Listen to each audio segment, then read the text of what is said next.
Hello Planeswalkers, Andrew here, and today I'm bringing you a deck tech on one of the new legends from Commander Legends, Jared Carthalion, True Heir.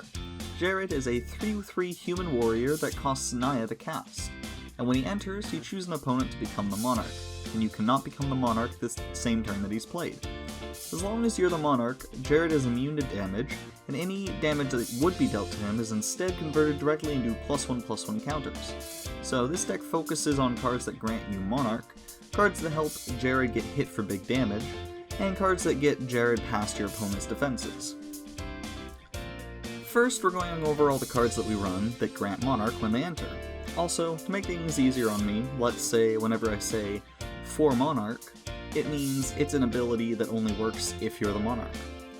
Archon of Coronation is a 5/5 flyer, and flying in particular is important in this deck both for swinging in past any blockers to take the Monarchy, and for defending against opponents' flyers. This creature also prevents damage to you for Monarch. We run all 3 courts in our colors, starting with Bounty, that lets you drop a land from your hand on each of your upkeeps, or you can drop a creature instead for Monarch. Grace makes you a 1/1 Flying Spirit on your upkeep, or a 4/4 Angel for Monarch. Heir deals 2 damage to any target on your upkeeps, or 7 damage for Monarch. Crimson Fleet Commodore gives Monarch on entry and has trample and 5 power, for retrieving the Monarchy should you lose it. Dawnblade Regent gives your permanents hexproof for Monarch.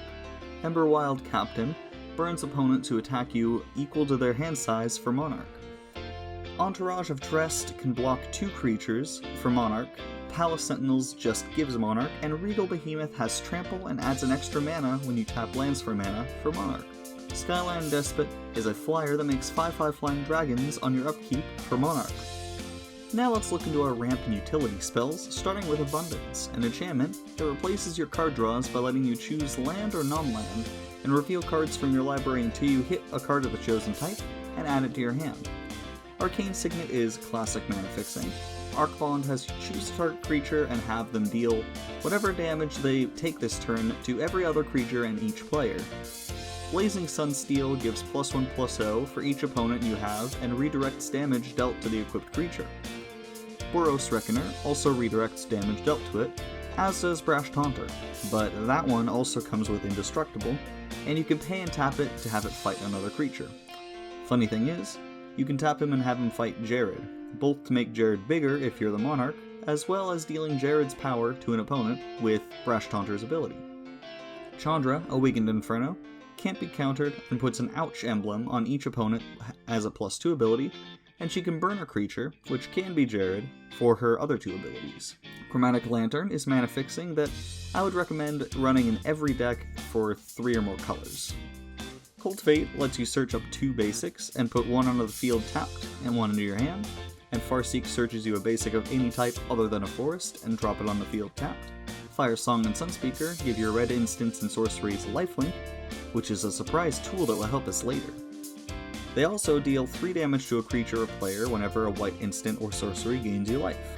Kedis, Emberclaw Familiar, is going to be going in every single one of my decks that can run him because he's adorable and he loves head scratches. He also has your commander hit every opponent when they hit an opponent for combat damage. Kodama's Reach is just Cultivate again, basically. Quest for Renewal is an enchantment that gets a quest counter whenever one of your creatures gets tapped. And as long as it has 4 or more quest counters on it, it untaps all of your creatures on each opponent's untap step. Roar of Challenge has every creature able to block target creature this turn, block them, and it gives the target creature indestructible if you control a creature with power 4 or greater. This is one way for getting an opponent's entire board to deal damage to Jared, while you have Monarch, to make him big and strong. Soul Ring needs no introduction. Spiteful Sliver is another damage redirector. 3 Visits searches you a force and drops it untapped, and True Fire Captain redirects damage. This third category covers damage-based board wipes that does a lot for us. They make Jared bigger if we're the Monarch, they let our damage redirectors burn our opponents, and they of course wipe the board of anything that's not indestructible. Also, with Fire Song and Sunspeaker out, they gain us a ton of life, since they get granted lifelink. Anger of the Gods hits every creature for 3 and exiles anything that dies this turn. Blasphemous Act costs 1 less for each creature on the field, costing at least 1 red to hit every creature for 13. Chain Reaction hits every creature for damage equal to the number of creatures on the board. Rolling Earthquake costs X and a red and hits every creature without Horsemanship and each player for X damage. David's Horsey Man deck completely sorts by this card. Lastly, Star of Extinction hits every creature and every planeswalker for 20 freaking damage. We'll be checking out Evasion next, all the ways we get damage past our opponent's blockers. Abzan Falconer can get +1/+1 counter for a white, and gives every creature you control with a +1/+1 counter on it flying, which Jared will ideally have several of. Angelic Gift draws you a card when it enters and gives enchanted creature flying. Armadillo Cloak gives +2/+2 and trample, and also gain 2 life whenever enchanted creature deals damage. Fun to note that this isn't called lifelink, so if you give Jared lifelink, it'll stack with this ability and gain you twice as much life. Cartouche of Strength gives trample and +1/+1, and lets enchanted creature fight an opponent's creature when it enters. Dragon Fangs gives +1/+1 and trample, and it recurs itself from the grave when a creature with CMC 6 or more enters play. Luminous Broodmoth, or Mothra in this case, has flying and returns your creatures without flying to the field with a flying counter when they die. Mob Mentality, there's a B there, gives trample, and gives enchanted creature +X/+O for the turn if all of your non-wall creatures attack, where X is the number of attacking creatures. That power boosting ability is sweet and all, but we mostly want this card for trample. Spontaneous Flight gives +2/+2 for the turn and puts a flying counter on target creature. Our last category before we get to our land base is our defensive spells, beginning with Aggressive Instinct, which has a creature you control deal damage to a creature you don't control. Ancient Animus puts a +1/+1 counter on target creature you control if it's legendary, then has it fight creature you don't control. In case you haven't noticed yet, these spells, like the damage-based board wipes, have 2 purposes. Removing a creature by having Jared smash them into oblivion, and making Jared bigger if you're the Monarch when he's dealt damage by the things he's fighting. Bolt Bend costs 3 less to cast if you control a creature with power 4 or greater, which isn't hard with Jared, and it lets you switch the target of target spell or ability with a single target. Chandra, Fire Artisan, gives you card advantage, and when she loses the loyalty, she hits a player or planeswalker equal to the lost loyalty. Elder Gargaroth is a 6/6 for 5 with Vigilance, Reach, and Trample, and when it attacks or blocks, you can either make a 3/3 token, gain 3 life, or draw a card. Easily one of the best mono green creatures of the last year.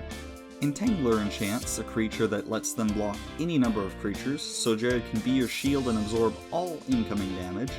Gideon Sacrifice targets a creature or planeswalker you control and has all damage that would be dealt to you and other permanents you control this turn hit the targeted permanent instead.